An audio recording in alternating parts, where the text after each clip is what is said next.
Bonjour ou bonsoir à tous les amis, heureux de vous retrouver pour une nouvelle vidéo sur Darvador. Je vais vous parler du personnage de Darvador que j'apprécie beaucoup. C'est un personnage que j'aime beaucoup de la pop culture, c'est un de mes méchants préférés et je voulais faire une vidéo qui me tient à cœur sur ce personnage parce que je trouve que c'est un personnage qui arrive à être intéressant au niveau de son développement dans la trilogie originale. Je trouve que ce que George Lucas a fait a rendu le personnage intéressant pour ce qu'il est. Et il y a plein de comics et tout ça que je veux vous conseiller. Je vais d'abord partir sur l'univers légende et après sur l'univers canon. Et c'est un personnage que je trouve vraiment bien exploité par rapport, pas à son côté. Enfin, la puissance joue aussi un rôle important dans ce personnage, mais avant l'univers avant l'univers canon où là je trouve qu'on surdose avec le personnage de Darvador. Darvador arrivait à être plus, on arrivait à utiliser cette puissance comme une menace et c'était ça qui était intéressant je trouve dans l'univers étendu légende. On nous montrait comme une menace et c'était un personnage vraiment imposant pour ce qu'il est, et il est menaçant quand on entend sa respiration et tout ça, et c'est un personnage qui a beaucoup, enfin il a marqué la pop culture de son apparition dans Un Nouvel Espoir et tout ça, et on le voit encore aujourd'hui que Disney essaye de faire pareil, mais ils ne font pas pareil. Ils font pas ils essayent de ils essayent de donner le même impact, mais ça ne marche pas. On sent que ça ne marche pas pour ce personnage. Alors, on va commencer tout de suite avec Star Wars Clone Wars. J'ai commencé quand j'ai commencé Clone Wars, j'ai commencé Clone Wars avec la collection Epic Collection sur Clone Wars parce que j'avais jamais lu, j'avais vu que la série animée avant de Clone Wars que j'aimais bien et je trouvais que et même en lisant maintenant, j'aime bien cette série. Franchement, j'adore cette série et j'ai hâte de lire la suite de Clone Wars. Et ça, j'avais commencé comme ça. J'ai commencé à la fin parce que c'était un peu les prologues de l'Ordre 66 et de ceux qui ont survécu. Et ça te montre certains Jedi qui ont survécu, ça boucle certaines choses qu'on voit avec Kinlan Vos, on voit avec Darth Vader aussi, là, qui doit tuer les Jedi, qu'on retrouve plus tard dans le titre que je vais vous montrer. Mais ça, on voit qu'il affronte plusieurs Jedi dedans, c'est intéressant à voir. Après je trouve que c'est vraiment intéressant. Moi, j'ai trouvé, je me suis pas, je me, j'ai pas vraiment de, je suis pas vraiment négatif envers ce titre en soi parce que je trouve que l'univers légende, comme je dis souvent, ils ont apporté vraiment de la satisfaction à ce personnage et je trouve ça bien utilisé. Et les dessins sont magnifiques aussi, ça je peux vous dire. Et alors, on voit que certains personnages sont liés à des événements qu'on verra, qu'on a suivis, comme avec Kinlan Vos, il y a Dash Janir qu'on voit dans Dark Time, je pense. Je pense que c'est bien lui. Mais c'est ça, c'est ça qui est bien. Et alors là, on voit Darvador dans sa grandeur. Et on voit que la série Obi-Wan voulait s'inspirer de ça. Et ça ne fait pas le même impact, je trouve pour les duels qu'il y a avec les Jedi, je veux dire. Hein. Euh, voilà, après on a la série Darvador. Il y a eu plusieurs séries, il y a eu 4 tomes. Je ne vais pas vous les montrer parce que c'est des compilations de plusieurs histoires sur Darvador.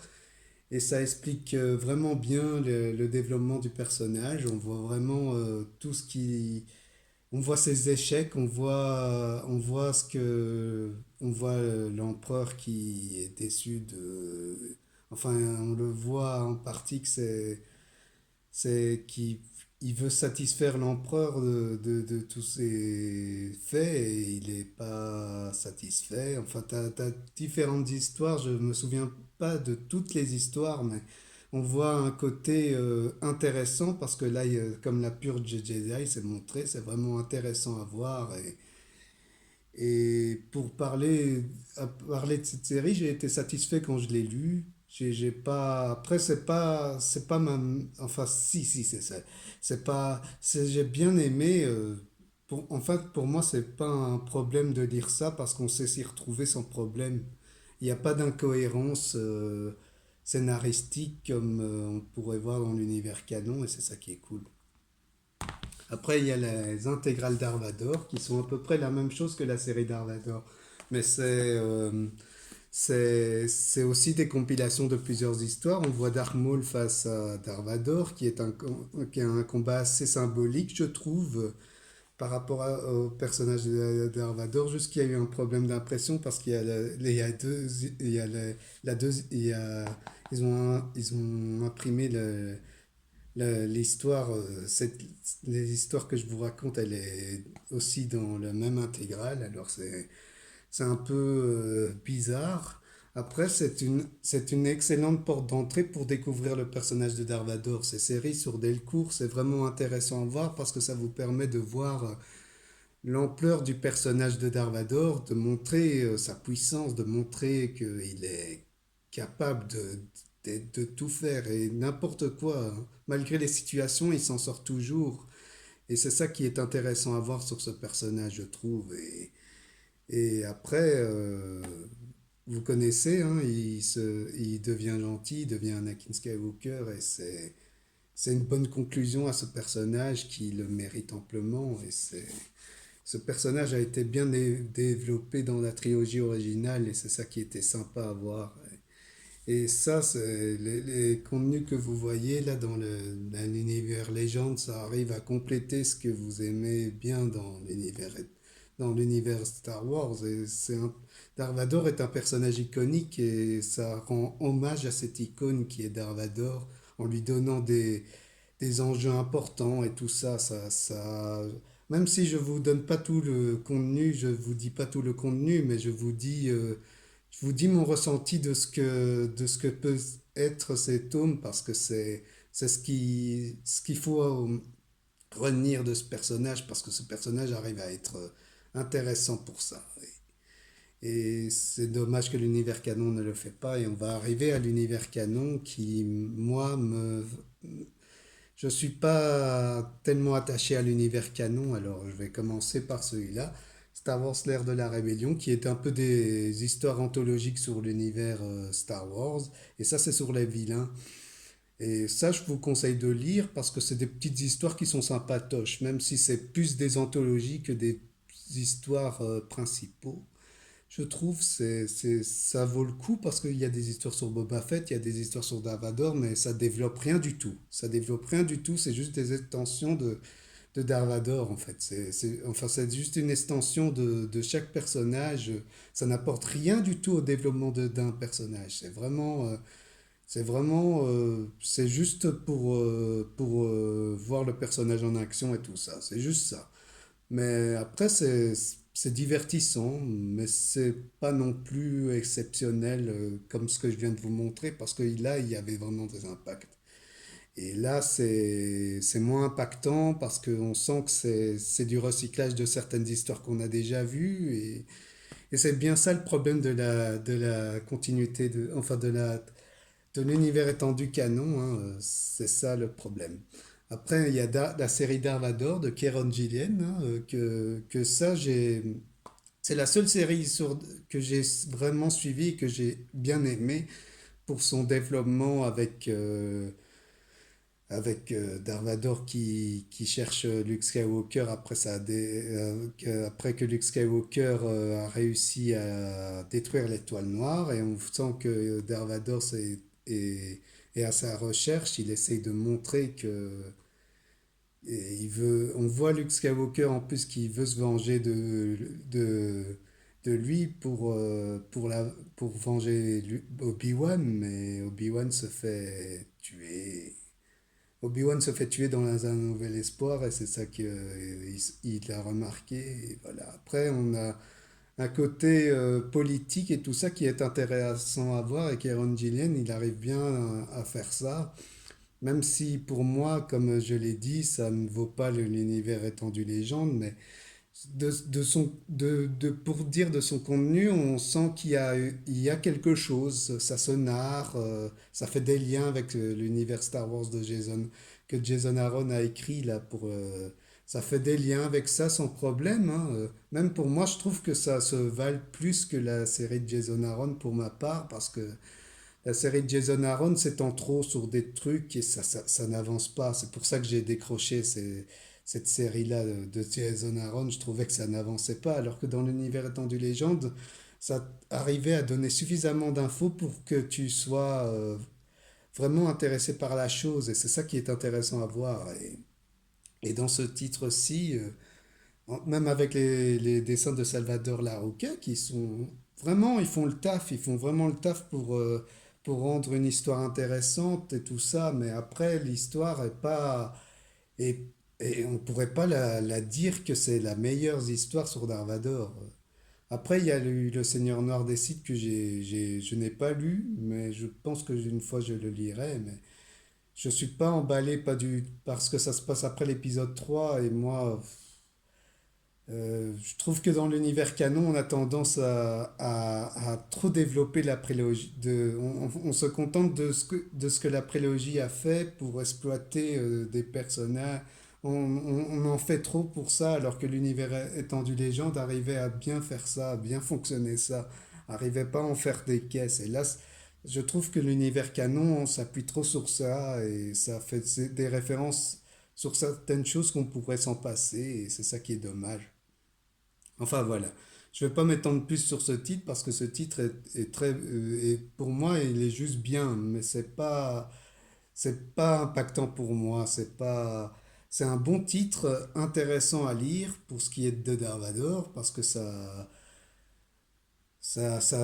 on le voit poser des questions sur Luke Skywalker, hein, tout ça, c'est ça qui est intéressant à voir et je trouve ça bien. Mais après, voilà, mon avis personnel, ça vaut pas l'univers étendu légende qui arrivait à plus maîtriser ça, à mon sens. Parce que c'est plus du recyclage qu'autre chose qu'on ressent dans l'univers étendu canon légende.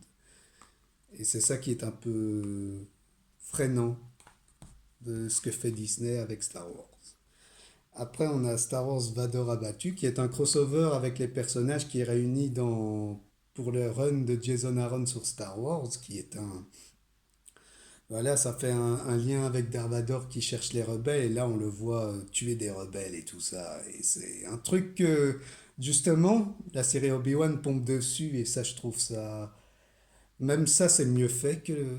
Enfin, moi, j'ai pas aimé la série Obi-Wan pour ce qu'elle est. Je suis désolé pour ceux qui ont aimé la série, mais j'ai pas aimé. J'ai vraiment pas aimé parce que c'était un recyclage de la trilogie originale et on te fait une rivalité avec Obi-Wan et Darth Vader qui n'a, à mon sens, ils devraient pas se rencontrer. Ils devraient pas se rencontrer maintenant. C'est plutôt Enfin, ils devraient laisser du mystère. Il faut laisser le temps à Obi-Wan qui devient un Jedi et tout ça. Enfin, qui reprennent. Là, ils en ont fait un paumé. Enfin, ça n'a pas de sens pour la série Obi-Wan. Et ça, au moins, Jason Aaron a essayé de rendre ça impactant. On peut voir même ce côté-là dans Rogue One, hein. C'est le côté qu'on peut voir dans Rogue One par rapport à Darth Vader et c'est intéressant. C'est pour ça que je trouve que Jason Aaron arrive à donner un côté, à faire ce que Gareth Edwards avait fait pour Rogue One. C'est ça qui est intéressant à voir. Et après, les dessins de Mike Deodato Jr. que j'oublie tout le temps de mentionner comme dessinateur que j'aime bien. Parce que Mike Deodato Jr., j'aime bien ce qu'il dessine par rapport à Dark Avengers et tout ça. Il a participé à de nombreuses œuvres et sur les Spider-Man de Stravinsky d'ailleurs. Il a fait de beaux dessins. J'aime bien ce qu'il fait. C'est intéressant ce qu'il fait, même sur Star Wars. Mais après, on voit le Docteur Afra qui est là. Mais après, le Docteur Afra reste un personnage assez sympa à lire, hein, même si c'est pas non plus mon personnage préféré de la saga Star Wars, mais je trouve qu'au moins ils ont essayé de faire de la nouveauté par rapport à ce personnage de Docteur Afra. Et Mais après, il le lit à Darvador et c'est ça qui m'a freiné un peu. Mais après, c'est un crossover qui lit les personnages et tout ça. Et même si je trouve que ça va un peu trop rapidement par rapport, on le voit détruire des X-Wing et tout ça, ça va un peu trop vite à mon goût. Je trouve quand même ce crossover sympathique pour divers façons. C'est niveau narration, niveau dessin, c'est vraiment intéressant à voir. Et voilà, après, je vais pas m'étendre trop sur ce titre parce que je vais me répéter plusieurs fois et je vais pas me répéter. Euh, et en tout cas, voilà. Maintenant, on va passer au dernier titre que je vais vous conseiller. C'est une anthologie cette fois, et ça va être différent parce que c'est Je suis Darvador qu'ils en ont. D'ailleurs, ils en ont pas fait grand-chose. Ils ont fait Je suis Luke Skywalker aussi, mais c'est tout après. Ils auraient pu faire Je suis Boba Fett ou quoi, mais ils ont pas fait ça. Et c'est ça m'a aidé à voir un peu plus clair de ce qu'il y a comme histoire sur Darvador et tout ça, sur ce qu'ils ont fait chez l'univers étendu canon. Ça m'a aidé à voir plus clair pour voir pour le Seigneur Sith, le Seigneur Noir des Sith là qu'ils ont sorti. J'ai pu j'ai pu lire un extrait grâce à cette anthologie parce que je me retrouve un peu perdu avec l'univers étendu canon légende et je trouve que pour l'instant, ce qu'ils font, même Disney lui-même, font du recyclage de ce qui fait l'univers étendu légende. Ils le font juste à sa sauce. Ils balayent juste ce qu'on connaissait dans l'univers étendu légende pour nous faire après. Enfin voilà, ça c'est souvent Disney qui fait ça. Je trouve ça dommage que chaque fois ça fait ça pour ses films, mais c'est dommage. Pour ma part, c'est vraiment dommage. Parce que c'est comme donner un grand doigt d'honneur à les fans les fans, c'est ça, c'est juste ça. Et voilà, après voilà, c'est une anthologie que je vous conseille, hein. Il y a les Marvel aussi qui sont intéressants à lire et je peux que vous conseiller de les lire si vous voulez débuter sur les personnages de toutes sortes. Il y a les 4 Fantastiques, il y a Spider-Man pour les 60 ans, en plus ils ont sorti, là je suis Spider-Man, que je vous conseille de lire. Moi je l'ai dans une autre édition, il est là. Mais voilà, quoi, c'est tout. C'est tout ce que j'avais à dire pour les comics. En tout cas, ça m'a fait plaisir de vous parler de ce personnage que j'aime beaucoup, de la pop culture. C'est un de mes méchants préférés, de tout ce qu'on peut connaître, hein. Et pour moi, il surpasse le Joker, parce que moi, pour ma part, même le Joker a fini par me lasser en tant que fan de Batman, parce que maintenant, je finis par plus apprécier l'épouvantail que le Joker en soi, parce que le Joker est trop... je trouve on le surcote maintenant, depuis qu'il y a eu The Dark Knight. The Dark Knight, c'est devenu un personnage qu'on développe trop et qu'on essaye de rendre trop réaliste et tout ça, je trouve ça pas intéressant. En tout cas, voilà. Ça m'a fait plaisir de vous parler de ce méchant que j'aime beaucoup de la pop culture et je voulais vous parler de Star Wars que j'avais tellement envie de vous en parler. Moi qui suis un fan de cette licence, je veux vous prouver que l'univers étendu légende est vraiment très bon pour malgré ses bonnes qualités, c'est écrit par des fans et tout ça, et ils savent ce qu'ils font comparé à l'univers étendu canon où c'est plus ça s'étire et ça vole des idées de certains pour essayer de les rendre meilleurs, même si je comprends que certains peuvent aimer. Ça, il n'y a pas de problème. Mais après, voilà, le personnage de Darvador maintenant est devenu un peu. Ils ont essayé ils ont étendu trop sa puissance pour en faire un super Saiyan, quoi. On dirait Goku maintenant. Les Jedi n'ont plus aucun sens maintenant dans l'univers Star Wars. Ils savent tout faire et c'est pas ça. C'est pas ça. Les Sith et les Jedi, c'est pas ça. Ça arrive à maîtriser une ampleur de la force et tout ça. C'est ça qui est intéressant dans l'univers de Star Wars. Et voilà, c'est ça que je voulais vous parler de ce personnage. On parlera de Dark Maul dans une prochaine vidéo et j'espère que cette vidéo vous a plu. Partagez, likez comme toujours et un plaisir de, de faire cette vidéo qui est fait vraiment, j'ai fait de mon mieux pour la faire et j'ai essayé de pas trop me répéter, mais franchement, j'aimais bien vous en parler et je le ressens à travers cette vidéo. En tout cas, c'est un plaisir de vous parler de Star Wars. On en reparlera prochainement. Ciao!